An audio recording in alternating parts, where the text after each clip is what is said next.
Welcome to Fly Nubian Money, where we help you master your mindset and maximize your money.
What's up, everybody? It's Fly Nubian Money, where we help you to master your mindset and maximize your what? Your money. Listen, studies have shown that significant number of millionaires in the U.S. are married. Did y'all know that? And most of them have remained with their first spouse. This raises the question, what role does marriage play in financial success? So in today's conversation, we're going to explore how marriage and long-term partnerships can contribute to wealth building. It contributes to the stability that they provide and how they affect one's financial mindset. We'll also discuss how these relationships may foster a supportive environment for both partners to thrive financially. Could it be that commitment to a spouse that's the key ingredient to financial prosperity? We're going to break it down. The good thing about us breaking this down, though, is we have two, not one, but two doctors. Yes, we got two doctors today, ladies and gentlemen. We have one doctor, and these ain't PhDs like me. It's not a public high school diploma PhD. It's not an honorary doctorate. No, these women have went through the rigor of what it takes to become doctors. So we have the therapist doctor. She's going to therapize us today because we got to figure all this shit out of what's going on and why this is happening. And then we have the brilliance mindset doctor, Dr. Lene. So we have the two people, one talk about money, one talk about mindset. So let's get into it. Now, what do you think on the onset when you saw this topic, and I seen a man talking about it, that most millionaires are married and have been married for a long time. And I know, and the cool thing about this panel is we have somebody who's currently married, somebody who was formerly married, and then somebody who has never been married. And so I want to get everybody's opinion on that. So Dr. Alicia, I want to ask you first, what is your thought? What was your first thought when you seen that 90% of American millionaires are married to their first spouse?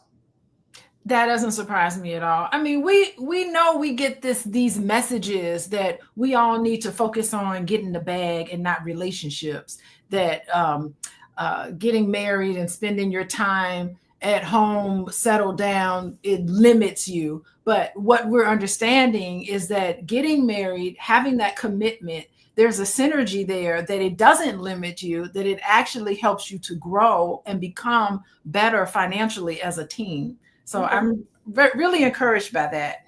I could dig it. What about you, Dr. Lene? I think that when people first get married, let me say this. Let me see how I'm going to say this. Spit it out. I think a two-person home has the capability to getting to $1 million quicker, sooner, faster, easier, better than a one-person home. And so I believe when two people go into marriage, there's no, when you don't have money, you're not thinking about money. So there's no prenup, there's none of those stipulations. And so as the money starts coming in, I think you work harder to make it work, to stay together. You both are invested. You both, you show up that way. I think that what happens when you later have money and you go into the relationship with money, now there's this prenup, everybody want to get their piece and they have, it's much easier to leave when you come in already with money on your mind. Mm. The old song says it's cheaper to keep her. Mm. Or him, because we don't know which one of the two has the money. We don't know which one is the millionaire, right? We don't know if it's the man or the woman. But I think you work harder when you build it together. I agree. And so, what do you guys think? What's your thought about in the chat? 90% of American millionaires are married. Do you believe that's true? Or are you surprised about that? Is that a true statement? I'll say, just from my experience, I made millions of dollars, and it was mostly when I was married. And I would say, and this is what I used to tell him, I couldn't do this without you. Even though I was the breadwinner, I was the one that was making the money. Somebody had to be there with the kids. Somebody had to be in. And my thought was, who better to be there than their father? Now they would say that was probably not the best thing for them, but in my mind, it gave me the security to know that that I was able to do what I needed to do because my kids was good. But I will say this. Being with the right person is what's important than just being with the person, because you could also have somebody that could drain you financially. You have somebody who could, who could bring you down. Maybe you could have gone further if you had the right partner. So there's a lot of different factors and variables that go along with that. It's not just marrying. That's even right now, right? When we're looking for partners. That's the piece. I was going to say, that's the part. I'm looking at the whole thing, right? So 90% of American millionaires are married. The piece that's the kicker to me was the 65% are still married to their first spouse. Right. Because that's like, for real, not that they're married. Okay, you got millions of dollars. You want to protect them, but you still married to the same person you started out with. That's the kicker. And then you also think about like Jeff Bezos. I think he's remarried, right? You think about the people who ended up getting divorced. They end up getting married again. Like a lot of those millionaires and billionaires, they end up getting married again. And so what is it about this thing about marriage that is calling people to make that commitment? Marriage is important. I believe it's important, but obviously there's something in that, I think. But let's look at the video that kind of kicked this thought off. Did you know that 86% of millionaires are married? And that 65% of those millionaires are still in their first marriage. And that the average age of a millionaire is 57 years old. The narrative that you have been sold, that you have to get rich before you can have a relationship, is an outright lie. In fact, statistically, it is a healthy marriage that is the rocket ship that takes you to the moon. Just like the proverb says, if you want to go fast, go alone, but if you want to go far, go together. So please, stop listening to this whole song and dance of get rich quick schemes, of make sure that you got a Rollie and a Bugatti in order to get bitches and boats and hoes and sell pictures of your body online because it's empowerment, and only date millionaires who can fly you out and buy you bags, and materialism and hedonism, and never get married and never have kids and live for yourself. All of that, in my opinion, is the Matrix. Stop listening to all of these online echo chambers of brokies who are training for the victim Olympics, and be careful of who you choose to listen to and to subscribe to and to consume the content of. Think about it. All of these people who are unsuccessful in their own relationships and their own lives, getting on mics to fuel one side or the other of the gender war because they are actually arms dealers who are pandering to the public for personal profit. I hope you are hearing what I am saying, because it is not about needing to cross the finish line in order to be enough for a relationship. It is about learning how to run the race together, because life is a marathon. It is not a sprint, and there are two types of partners. Number one is selfish and nearsighted, addicted to instant gratification. They say, spend your money on me, live in the moment, I deserve, I want, I will take. And number two has vision. They say, no, babe, let's not go out and eat tonight. Let's cook dinner at home and buy a stock, because let's build something together. Choose wisely.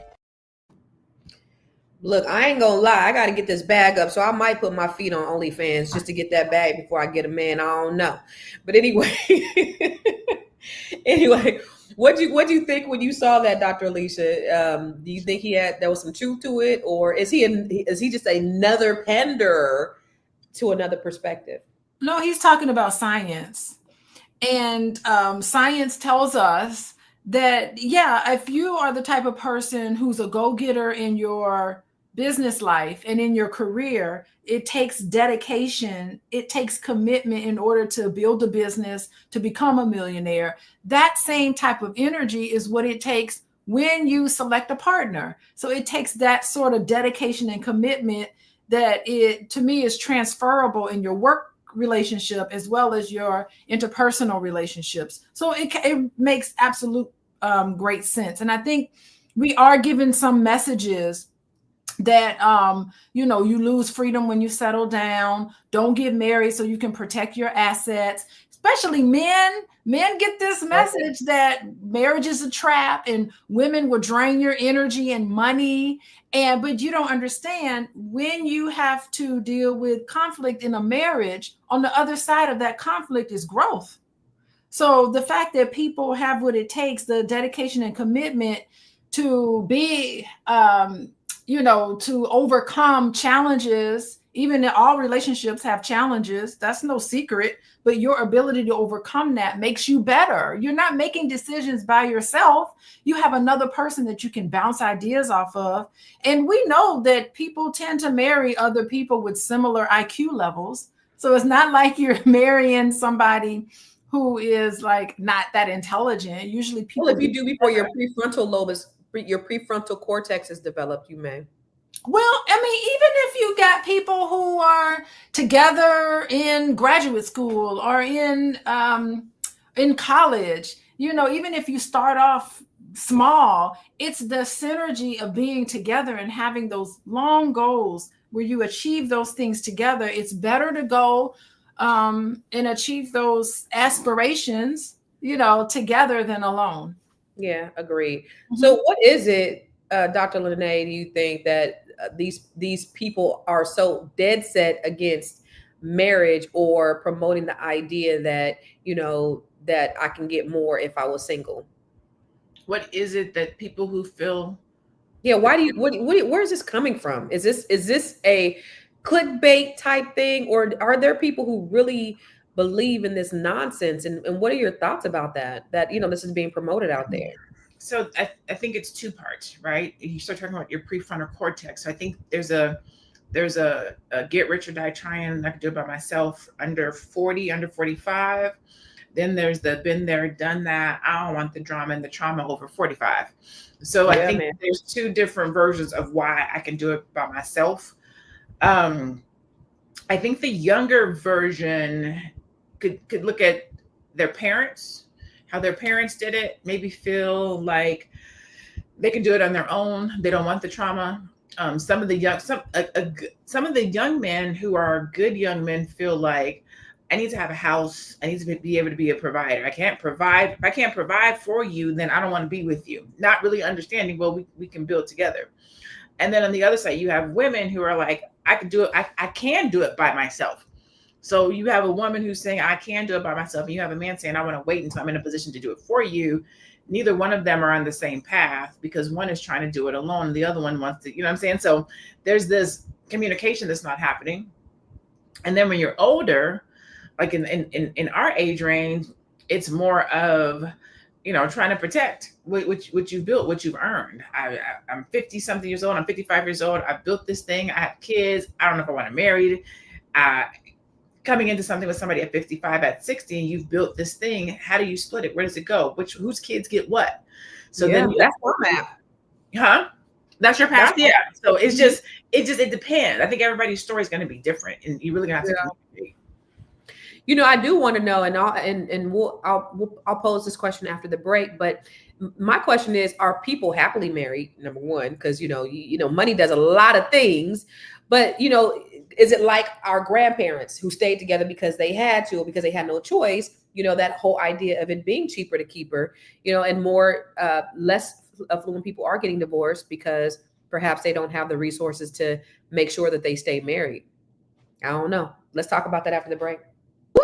It's a good show right here. but I'm biased. If you are just tuning in, you are watching Fly Nubian Money, where we help you master your mindset and maximize your money. My name is Tiara Williams. I'm also known as Miss Black Hollywood, and I'm the proud producer of this show because it is lit. If you want to receive notifications for when we go live Monday through Friday, 1 to 2 p.m. Eastern Standard Time. All you have to do is text the word Queens to 87948. That's Queens to 87948. That's QUEENS to 87948. Also, if you want to grow your money and not blow your money, all you have to do is go to flynubianmoney.com. There's all kinds of resources, there's courses, there's free giveaways. There's just no reason to be broke in 2025. All you have to do is go to flynubianmoney.com. Obviously, you don't want to be entertained here. You want to know enough to grow. Wait, I need to put that on a shirt. You got to know to grow. Got to know to grow. So know and grow with flynubianmoney.com. So I want one of you guys to take on this. So what do you think? Do you think that people are staying married because because it's easier to stay married when you have money, and it's like the grandparents who stayed together forever because they couldn't leave because maybe the loss was too great if they did?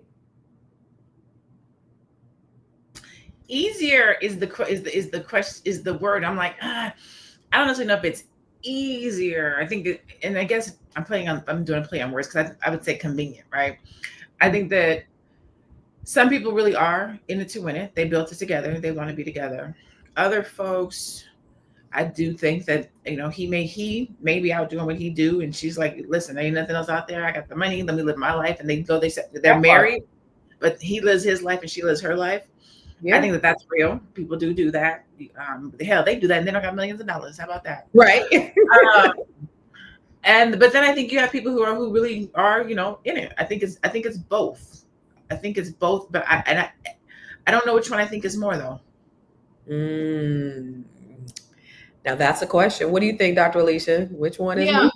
Marriage today is way different from our grandparents' marriage. And what we know from science is that although there are fewer people married now percentage-wise than there was back when our grandparents were married, what we know is that the marriages now, people are way more happier and more satisfied in marriages now than they were back in our grandparents, because back in our grandparents' days, you couldn't even get divorced. Yeah. You were not able to. It wasn't until the 1980s that divorce rates shot up. And why was that? It ain't feminism. It's not feminism. That's what they say. That's what they say, but you can't blame your divorce on feminism. What happened is that in the 80s, they incorporated the law that says you can have a no-fault divorce. That's what happened in the 80s. It started in California by Ronald Reagan, and then it quickly dispersed all over the country. And since then, since the 80s, that's why divorce rates shot up, because you can have a no contest divorce. You could just say irreconcilable differences. That's what you can put down. When before, you weren't able to do that. People were all in your business about what was happening. And so that's not the case anymore. And that's why divorce rates shot up. So what we're looking at right now, there's so much known, so many couples therapists, and so much is known now about what is happy, healthy relationships. And it is mutual respect and mutual partnership. That is what creates a happy marriage. And so there may be fewer people married, but the marriages that you have now overall is way more satisfying and way more collaborative than our grandparents' marriage. Those are facts. Okay. Yeah. So to your point, it says 60 to 70% of married people say they are satisfied or very satisfied in their marriage, according to surveys like those from Pew Research and the General Social Survey. And about 17 to 20% of married couples report being in a low quality or unhappy marriage based on studies from the National Marriage Project and other relationship researchers. Roughly 10 to 15% say they are ambivalent. not particularly happy, but not miserable either. They're just kind of existing. And so that begs the question, would you rather be ambivalent or would you rather be happy? And some people are okay with just being content or ambivalent. And some people, really want to be happy. But we talked last week, and you guys, I think somebody said like the whole idea of, the butterflies and the in love and the happiness, it really doesn't exist because now you're just working together. Well, it does exist, but that's at the beginning stage. I don't know. I don't know, me and my husband, I've known my husband 30 some odd years. I think we've been dating for a while and been married a couple of years. I still get butterflies in my stomach. Aww, I love it. And I think he does too. But the ambivalence is normal.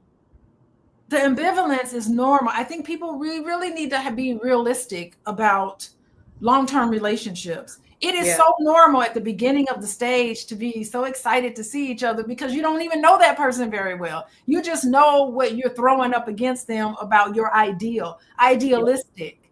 But then when you're in the conflict stage of your relationship, which all relationships go through conflict stage, let's be realistic.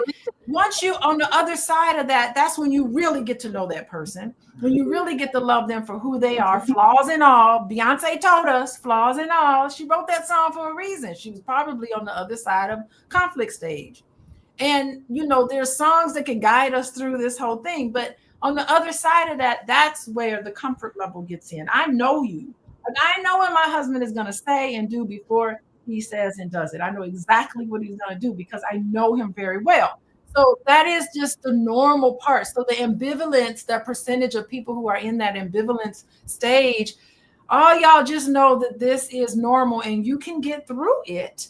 And sometimes you get through it and decide to part ways, and that's okay. We're on our journey.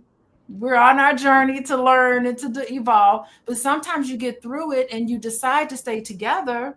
And, and that's okay too. But the toxic relationships where people are just awful toward each other and they're not kind and they're not considerate of each other. I mean, those are the relationships that need to be considered and examined further.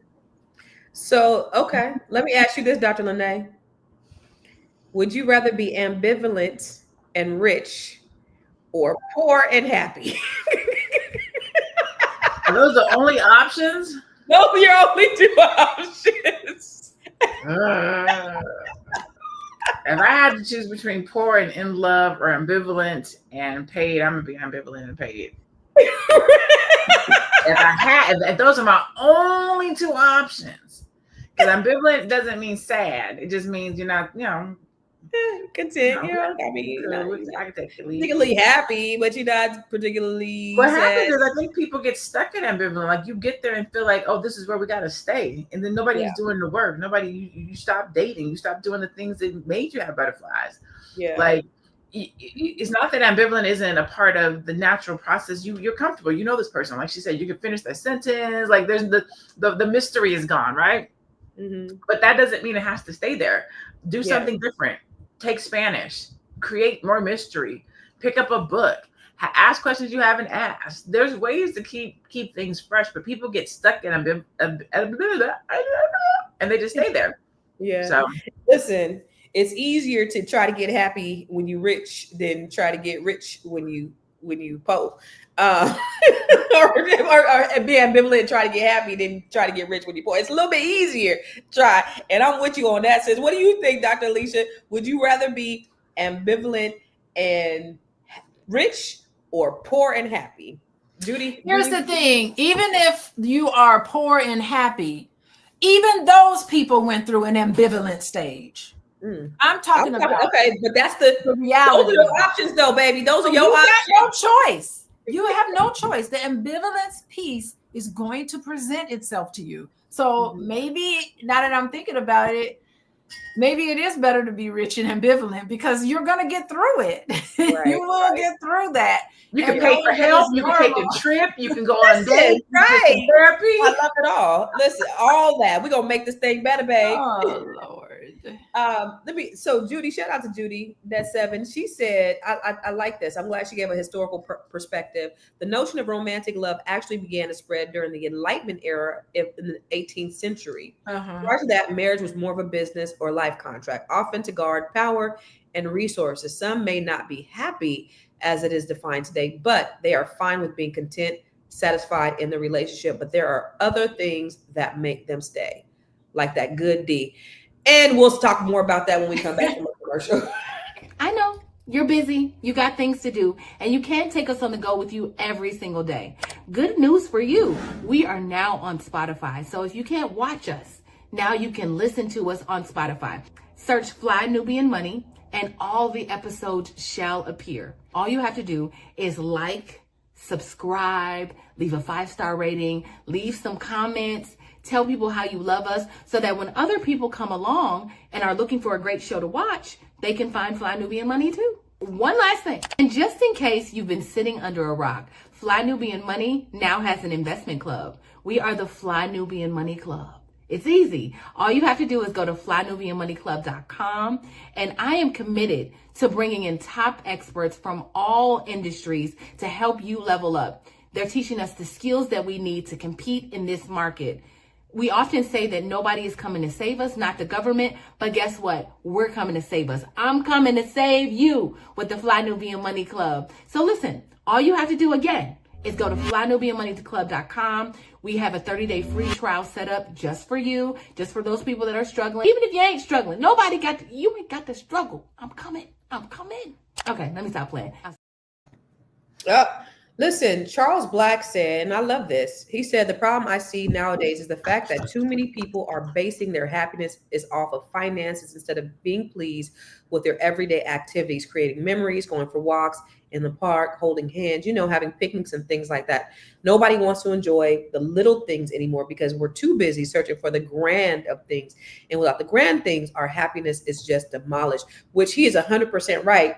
And I think a lot of women just want the simplicity. You do have, a few drops in the bucket who have the loudest microphone, right? Who do want those things. Those are the ones that you're going to hear from. But I think a good majority, at least of the people that I know, want those simple things. We just want real love.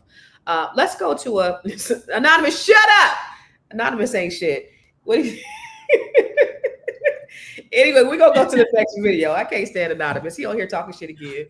Well, why do you think every man that you ever see that become a powerful man on the rise, every one of them had a woman next to them? So you mean a man like Warren Buffett, Bill Gates, Jeff Bezos, John D. Rockefeller, Andrew Carnegie? You talking about men like that? Men like that. Okay, I just want to. The Jay-Z's of the world. Yeah.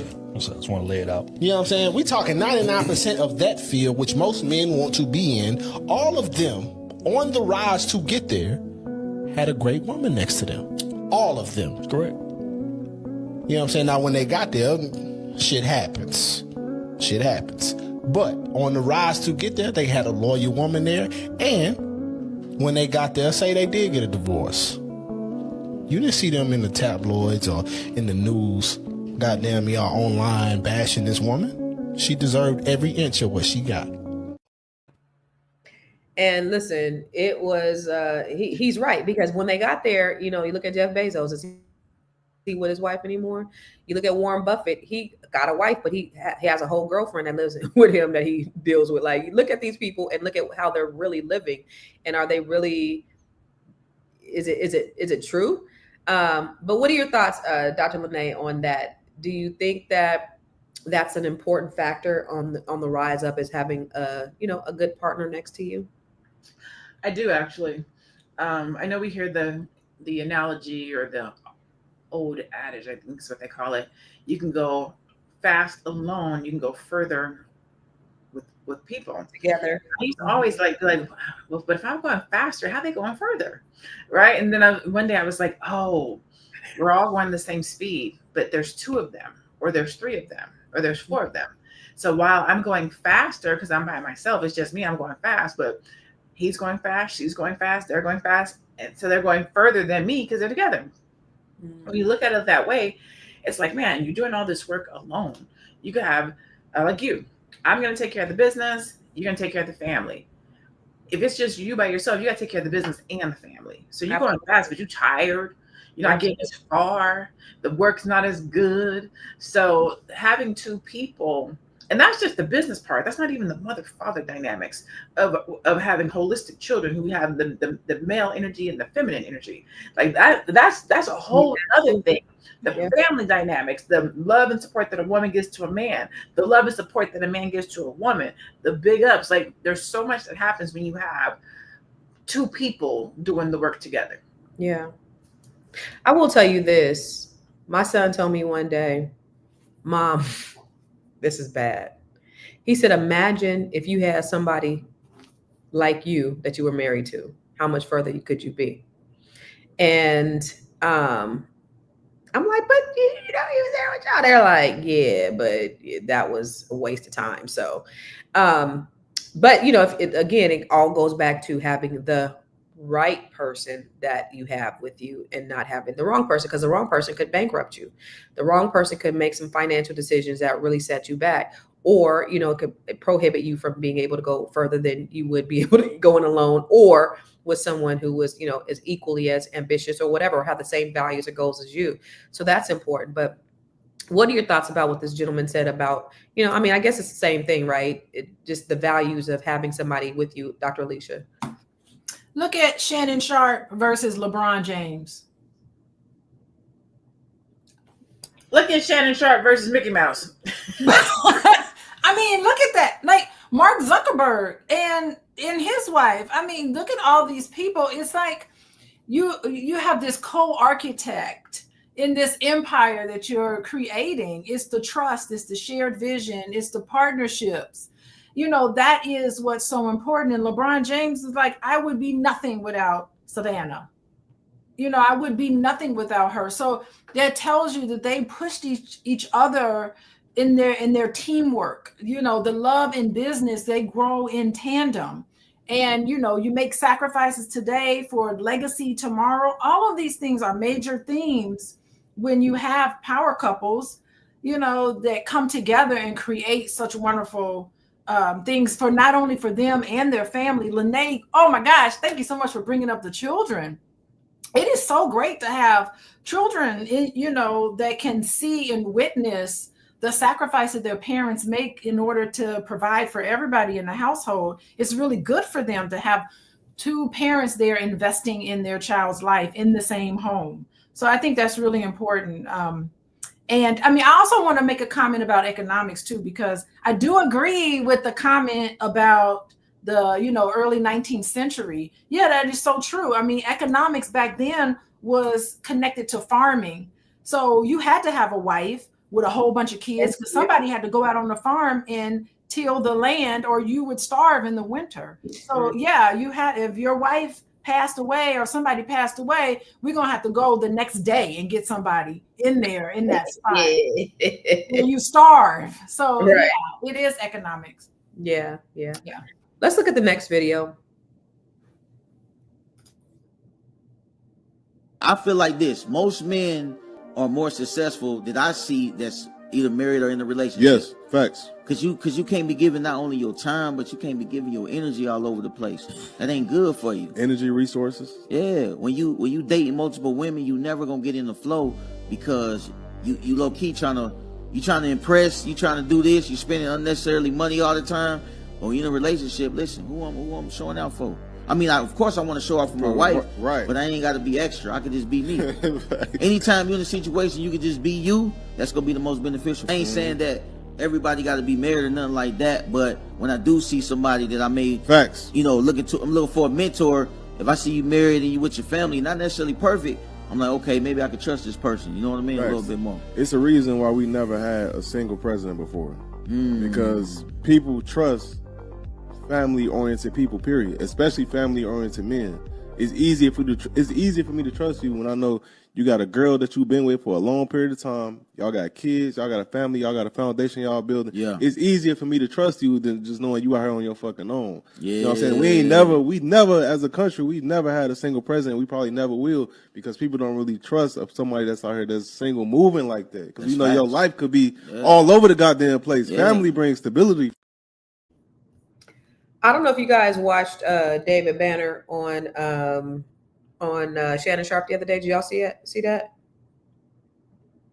Y'all see it? Okay. I got a chance to watch at least an hour of it before I fell asleep. But one thing that he said was that, is that one of the, oh, y'all said it, y'all talked about it yesterday. One thing he said is that his mentor taught him not to do business with a man who cheats on his wife, because if it cheat on his wife, if the person who sleeps with him can't trust him, then how is his wife supposed to be able to trust him? And so that goes back to what they were saying, and they were talking about, the man who has all this, going on, how are they going to be successful? Well, let's talk about it. I want us to just name some successful men who are consummate bachelors. You have your Hugh Hefner. I know the first thing that came to my mind was who? Diddy. But who are some other ones that have been maintained a level of success? Of course, he got caught up, but I'm just saying who've been, your forever bachelors, but never, and were successful. Can you guys name any? Y'all can't name none? I'm kidding. We could say Michael B. Jordan. I mean, but he's young. Michael B. Jordan. Okay. Who else? A successful man that is a bachelor.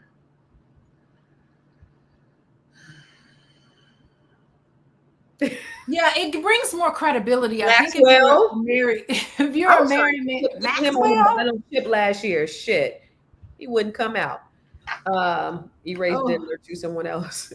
Well, I'm thinking about Tyler Perry, but Tyler Perry was married briefly. Was him and old girl married?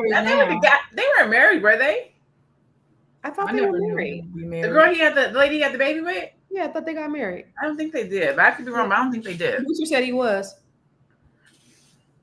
I don't know. So I can see. Yeah, Leonardo DiCaprio. Oh my gosh! So here, no, he ain't doing business deals with people like that. The thing is that married is benefits men. I mean, greatly. Married men, over 50% of married men, almost 60% of married men have a satisfying sex life, compared to 30% of single men, and I think it's 35% of cohabitating men. These are numbers. Y'all can check it. Y'all can check my numbers, but off the top of my head, that's what I remember. Wait a minute. So wait. So they out here bragging about getting all the coochie they want, and it ain't even good? It's not good. How could it be good? Everybody's so varied. You got that one person that know exactly what you like. Facing all of this tail, and it ain't even good. It ain't even good. And you're not working together for a common cause. So you definitely, just like the video said before, your attention is all over the place. Mm. When you get married, it's a sense of responsibility. That's why married men, immediately drive safer. That's why your car insurance decreases almost in half if you're married than if you're single, because you want to be careful, because you got people counting on you. It's that mutual accountability that you have to another person. You're not just thinking about yourself. You're thinking about the fact that I am a husband. I am somebody's wife, a mom. I have all of these responsibilities, and you rise to the occasion. Mm-hmm. Absolutely. Better health. Married men live 10 years longer than unmarried men. They have better health outcomes, faster recovery in hospitals after post-surgery, married men do than single men. All of this. Aaron, Pierre, that's Mufasa. He ain't gonna be single for long. And Michael Ealy, don't he got a white woman? Ain't he married? I thought he got divorced. Michael Ealy. Huh. And that's such BS. So unfair for single folks. Single people are out here having good sex too. At least single women are. Dr. Lene, what do you think about what the man said? I concur. I think that men who have that support. So here, what? What? Men get caught up in the men stuff, the masculinity, the provide, the protect, the go full throttle. What the woman does when she comes in with the man that's like that, is it helps you have balance. I think kind of like what Dr. Alicia was saying, it's the value part that a woman brings to a man, especially if you are single focused on money and getting to the top. There's something that happens when you are that type of a man and you walk into a room with a woman on your arm. There is something that happens when you know how to operate and communicate with a woman, because you take that talent and skill and you take it into these other rooms. Like a woman softens your edges. She, if you look at Steve Harvey always talks about what Lori did, and I'm not giving Lori praises at all in any kind of way, shape, fashion, or form, but she saw him. Remember when Steve used to wear those loud yellow and orange and pink and blue suits and what? She was like, nah, in order for us to go to the next level, we need to do this. And so she helped him to reshape his suits. And she's like, let's let this hair go. Let's do this. Like she elevated him. Like she saw the pieces of him and softened those edges to elevate. And that's what a woman does. A lot of times a man, especially single men, will say, I don't need a woman. I don't need a wife. I'm doing good by myself. I'm making money. I'm doing all the things. Yeah. But there's another level when a woman comes in and softens those edges and talks to you softly and dusts you off and help you go into these meetings. And hey, babe, did you prepare for that meeting? Do you want to run it by me? You know, there's just a way that you work together to elevate. And that's in one direction, the woman to the man, but it's vice versa. A woman who's powerful, who's out here in the streets, and by the streets, I mean the boardroom, and you're dealing with these men that are trying to attack you or come at you crazy. And you have to be in here. You can come home and talk to that man and like, hey, relax, calm down. This is how you speak to men. This is what they're looking for. This is how you operate so that you can do better. Like you're a team. You need each other. And so I agree. I think we are better together. So for both of you, I know Dr. Alicia, you were single. How long were you single before you got married? Before I got which time? Because I've been married twice. Because your first marriage was like right out of college, right? Yeah.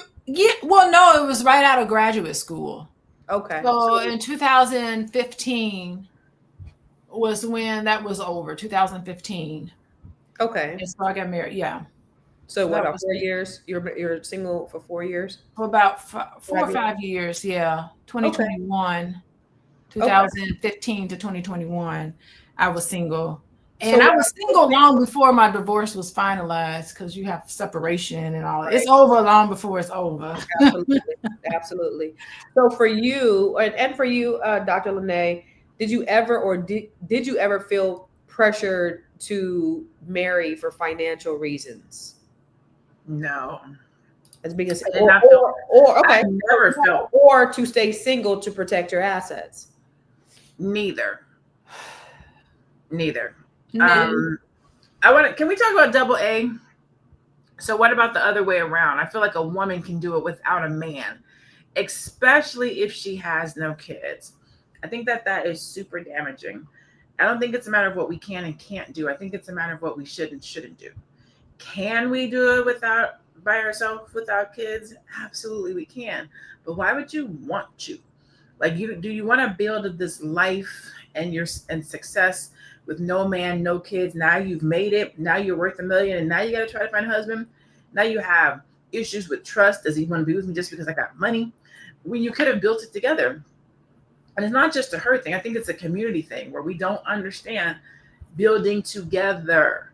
You don't have to have it all. As a woman, I don't have to have it all. As a man, you don't have to have it all. We have to build something so that we are both invested. Now, I know that those dynamics might change as you get older. I'm 45. I got my own little stuff. You 45. You got your own little stuff. You kind of come into the situation with some stuff built, right?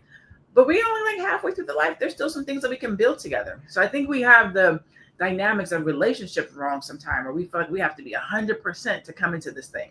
2 100s equals 200, but 250 still equal 800. You know what I'm saying? Maybe I'm 60, you 40. Maybe I'm 40 and you're 60. We can still come in and be whole. I feel like we've been sold, or we got the banana in the tailpipe, where it's this, you got to be independent woman, take care of yourself. You don't need nobody else. And then you get grown and you looking around for somebody else, but you don't live this independent life.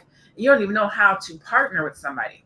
Like, we need to start practicing partnership, building together, loving together, learning how to be in relationships so that we can get to millionaire status. That's my little 2 cents. Okay, so to tag on to that, would you marry someone who had potential, financial potential, but didn't have the financial discipline? How old am I? You're your age now. It would depend on where they are in their potential. Okay. If they are sitting on the couch, no written plan, I think I can, probably not. If they are potential with the plan, I'm knocking on the doors, I'm working it, I can see this thing popping off. Yes, I would. Okay. All right, bet. All right, we're gonna talk more when we come back from the commercial. Are you a Black business owner looking to expand your reach? Well, has Fly Nubian Money got good news for you? We are building a Black business directory to connect you with customers who need your services. And here is the best part. It is absolutely free. Email us at info@realvirtual.net. Send us your business name. Tell us a little bit about what you do, what services you offer, your website address, and your contact information. That's it. Together, we are going to build and circulate the Black dollar. Get listed today and start connecting with people who are probably already looking for you. So Anonymous, I want to answer this. He said no dude wants to be married to a rich woman like that, though. That's why Stedman never married Oprah. And to the contrary, he asked Oprah to marry him. She said no. But before we even came on here, Dr. Alicia, you were talking about what Akilah. What's Akila's name? Kiki. Yeah, Kiki Palmer. She said on that podcast. Can you just break it down and explain? Well, she mentioned the double standard of how an Oprah, gets talked. She felt sorry for Oprah Winfrey for getting heat and for being with Stedman as her longtime partner, and Stedman being kind of put down. Although Stedman is successful in his own right, he ain't at Oprah Winfrey level success, but he has been successful. And people always wonder, like, why would Oprah Winfrey? She's a powerful woman. She needs to be with yet another powerful man. And what Kiki Palmer was saying, that why are they scrutinizing that relationship, but they don't scrutinize powerful men? And she said powerful men can get their wives from under a bridge somewhere, and ain't nobody gonna say nothing about that and scrutinize them. She's got some valid points there about that, about the double standard. Mm-hmm. And she's just like, I'm going to be dating for love. She's like, I don't really need anybody, no money or any of that. I'm just going to be coming because I want that partnership. And yeah, if you want to help me get my nails done and stuff like that, that's nice, but that's not what I need you for. Yeah. And she's like, just because I'm with somebody that's not, making a ton of money, if I'm with somebody that makes less money than me, that doesn't mean that our relationship is less than. Right. She's talking about the double standard. Right, because she said, what do I not need? Money. I got that. Why I gotta get somebody with money? Yeah. So the idea of marrying for love. Do you think, Dr. Lene, that women should at a certain stature or status should be looking for men? Because we talked about previously the idea of respect and women not respecting men who can't, quote unquote, provide to the level that she needs. Should women be looking for men who are making a certain amount if they're making a certain amount? I think that that's what women are already looking for right now. I think that, man, the relationship dynamics become difficult when we put money into them. But I understand it, right? A man is supposed to protect and provide, etc. This is what I would ask. If you have lived a life of protection and lifestyle at $70,000 a year, why then do you believe and hold out that you should be living one at $300,000? That's the thing I always wonder. Like, well, why does you only used to 70,000? So then why he got to have 300? But you don't even know what that life is. You don't even know what that lifestyle is. So I think we walk past a lot of blessings, because if he got 70,000 and you got 70,000, that's 140. You close to about 150. But if he's the only one got to come to the table with 300,000, well, what you bringing, right? Yeah. We miss the partnership. We miss teamwork. He's supposed to take care of me. Well, what if he can't? What if he loves you and he takes care of you in other ways and you just got to do your part in a different way? everybody's relationship has to be what it needs to be for you and that person. I know I said Tiara, I know. Sometimes I say because I'm trying to figure out how much I want to say out loud. So my friend makes 7 figures. I don't quite make 7 figures yet. We talk about if we're getting ready to start a business, and we talk about if our business pops off and starts making more money than your business, you're gonna leave your business, right? Huh? So every situation comes with more.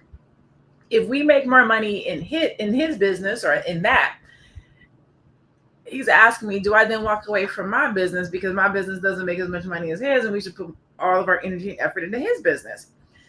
I'm like, I don't know. I don't know if that's what I would do. So just because you get with somebody or you talk to somebody that makes money, it doesn't mean that life is going to be different, or that you get to keep your life, you get to walk away from your life, or that they're going to have their money with your money.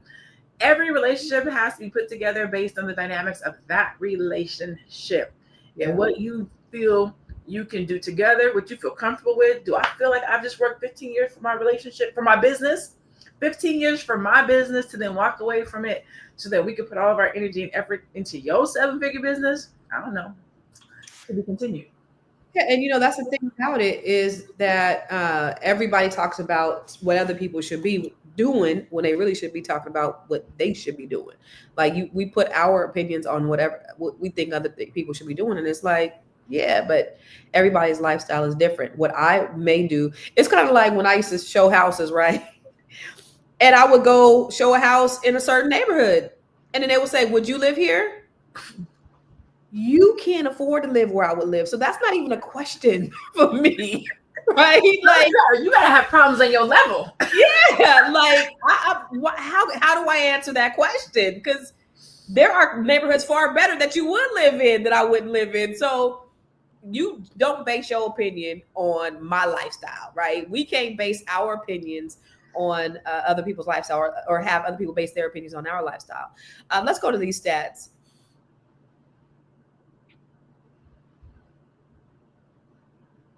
So the National Marriage Project at the University of Virginia found that individuals in long-term marriages 10 plus years are more likely to accumulate wealth, with the average couple in such marriages having 3 to 5 times the net worth of their peers who've been divorced or are not married.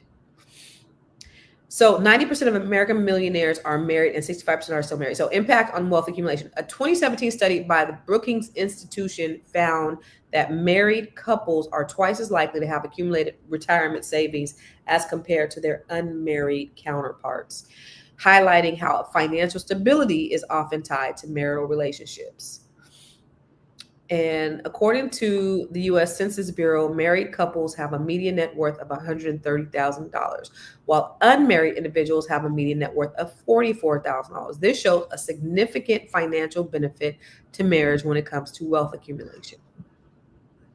So, I mean, all roads lead to marriage equals wealth, or at least a better chance of obtaining wealth. I mean, that's just the bottom line. It's what did you say, Dr. Alicia, earlier? It's science. I mean, it just is what it is. And so the facts are the facts. There's nothing that you could do, or nothing that these podcasters could say, or these red and blue pill motherfuckers could say to distort the fact that marriage is beneficial, not just to, a man and a woman, but to your children, to your financial status, to your bottom line.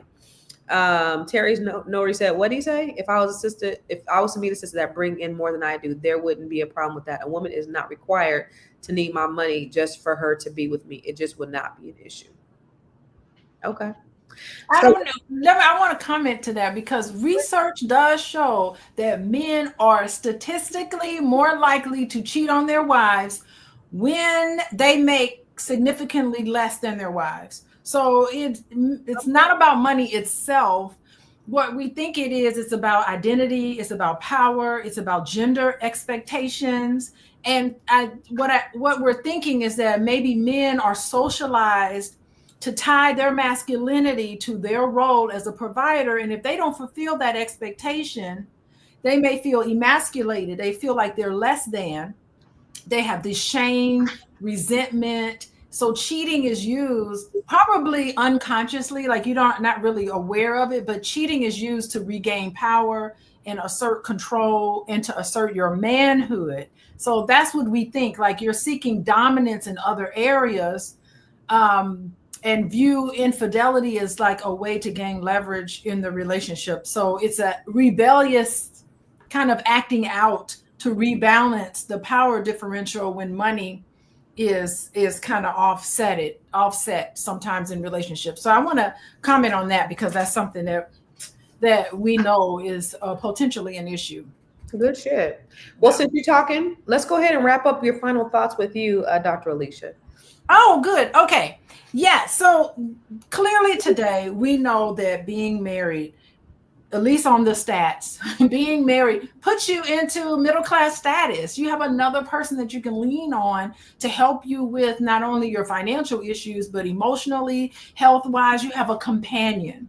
So that's what we know. So y'all keep that in mind. When you start hearing the red pills dog out men and women and relationships and modern relationships, that's fake news. You know, let's stick to the science of healthy relationships, the science of how to achieve money, and the science, and get away from all of this commentary that's based on nothing. Now, if you want to make sure your relationship is strong and remains strong, if you're in that what is that indifferent stage, the normal stage of marriage where you feel indifferent about that person and you need help guiding through that, you can contact me at coachingwithdralicia.com. Follow me on Instagram at coachingwithdralicia. Amen. Thank you, Dr. Alicia. All right, Dr. Lene, give your final thoughts and where can they find you? My final thoughts are super simple. Keep folks out your business. Boom. Do what works for you. Yeah. Because the reality is you don't know what you will or won't do until you find the one.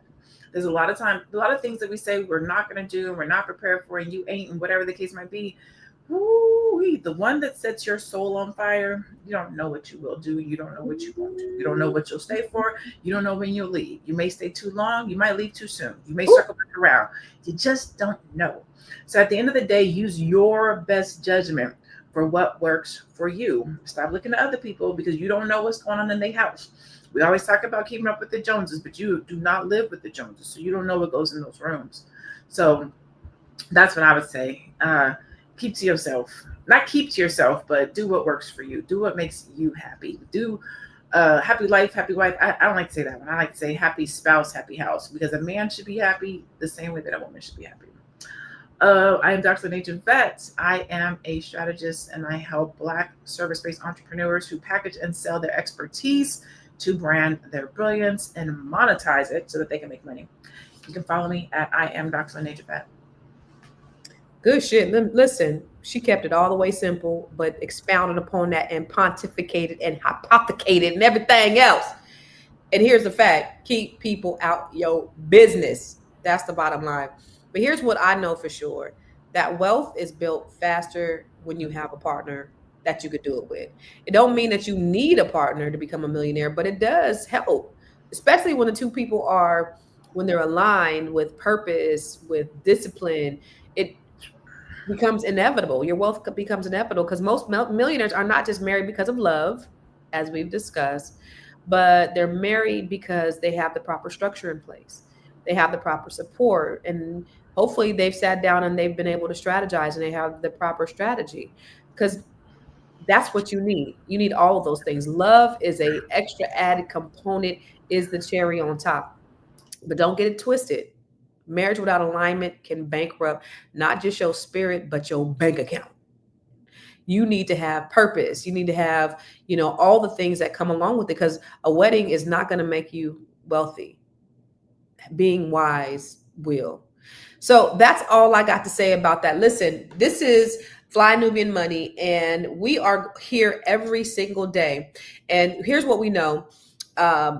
We've explored the connection between marriage and financial success. It's clear for many that a committed long-term partnership can provide the stability and support needed to build wealth. But the key is aligning your values, setting mutual goals, and working together as a team whether in marriage or in business, relationships, or the cornerstones of success. And understanding how to navigate them can help set us up for generational prosperity. Now, listen, tonight is the night, y'all. We about to get off here, but I want to invite you guys. This is a quick reminder that our Next Level Up Lounge is happening tonight at 7 Eastern, 4 Pacific. And you definitely do not want to miss this one. This is the $1 Million Networking Strategy. It's how to build relationships that open real doors, turning your circle into a source of income, growth, and opportunity. This is your chance to learn how to stop networking sideways and learn to start networking upward. All right. So this is with me and Miss Tiara. And I heard her and Dr. Lene's conversation was hella rich, hella juicy last time. So hopefully ours will be as equally as juicy as the one that they had. But listen, we are going to see you tomorrow, the same bat time, same bat channel. We're on Spotify. Also, make sure that you sign up for the Fly Nubian Club so that you can get all the training that you need to enhance and fortify your life. We will see you tomorrow. Peace.